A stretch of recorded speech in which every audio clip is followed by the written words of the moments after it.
கர்த்தருக்கு ஸ்தோத்திரம். காலை மன்னா ஒரு புதிய வாழ்க்கை முறைமை. இவர்கள் எல்லாரும் வாக்குத்தத்தம் பண்ணப்பட்டவைகளை அடையாமல் தூரத்திலே அவைகளை கண்டு நம்பி அணைத்து கொண்டு பூமியின் மேல் தங்களை அந்நியரும் பரதேசிகளும் என்று அறிக்கையிட்டு விசுவாசத்தோடே மரித்தார்கள். எபிரேயர் 11:13. இங்கு குறிப்பிடப்பட்டுள்ள வாக்குத்தத்தங்கள் கிறிஸ்துவை பற்றிய வாக்குத்தத்தமும் கல்வாரியின் ஆசீர்வாதங்கள் அல்லது புண்ணியங்களும் ஆகும்.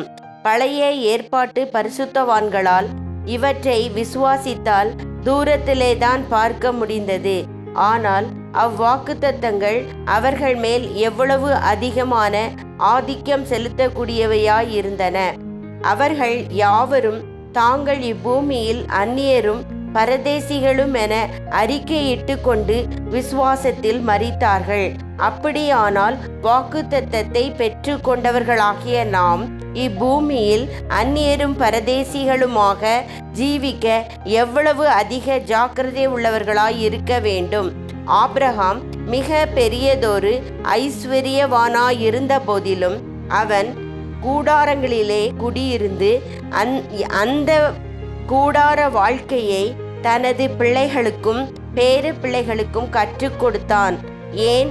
தேவன் தாமே கட்டி உண்டாக்கி இருக்கிற அஸ்திபாரங்கள் உள்ள ஒரு நகரத்தை குறித்து அவனுக்கு ஒரு பெரிய வெளிப்படுத்தல் இருந்தது.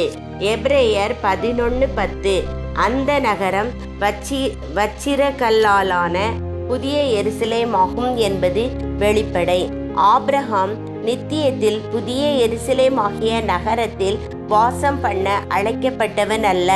ஆனால் அந்நகரத்தை குறித்த ஒரு வெளிப்படுத்தல் அவனுக்கு கிடைத்த போது அவன் தன் முதிர் வயதில் தன் தேசத்தையும் இனத்தாரையும் விட்டு புறப்பட்டு கூடாரங்களில் குடியிருக்க கூடியவனானான். நாம் விசுவாசம் உள்ளவர்களாயிருந்தால் அனுதினமும் சாகிறவர்களாயிருப்போம். மரிப்பது லாபமே என அப்போஸ்தலனாகிய பவுல் கூறுகிறார். உயிர்த்தெழுதலின் சரீரம், புதிய எருசலேம், சீயோன் இவற்றை குறித்து மகிமையான வாக்குத்தத்தங்களை நாம் விசுவாசத்தால் காணக்கூடியவர்களாயிருப்போமாயின் நமது வாழ்க்கை முறைமைக்கு அது எத்தகையதொரு பெரும் மாற்றத்தை உண்டு பண்ணுவதாயிருக்கும். நமது வாழ்க்கையின் அமைதியை குலைக்கும் தேவையற்ற காரியங்களை எவ்வளவு எளிதாக நாம் விட்டு விடுவோம். எத்தனை காரியங்களை நாம் ஆதாயம் என காண்பதற்கு பதிலாக அவற்றை நஷ்டம் என எண்ணுவோம். எத்தனை காரியங்களை நாம் குப்பை என்று வீசி எறிந்து விடுவோம்.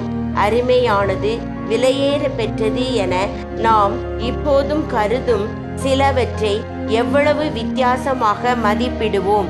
கர்த்தரின் இரகசிய வருகை தாமதமாகும் ஆயின் நாம் விசுவாசத்திலே ஜீவித்து விசுவாசத்திலே மரிக்க கர்த்தர் தாமே நமக்கு உதவி செய்வாராக. ஆமேன்.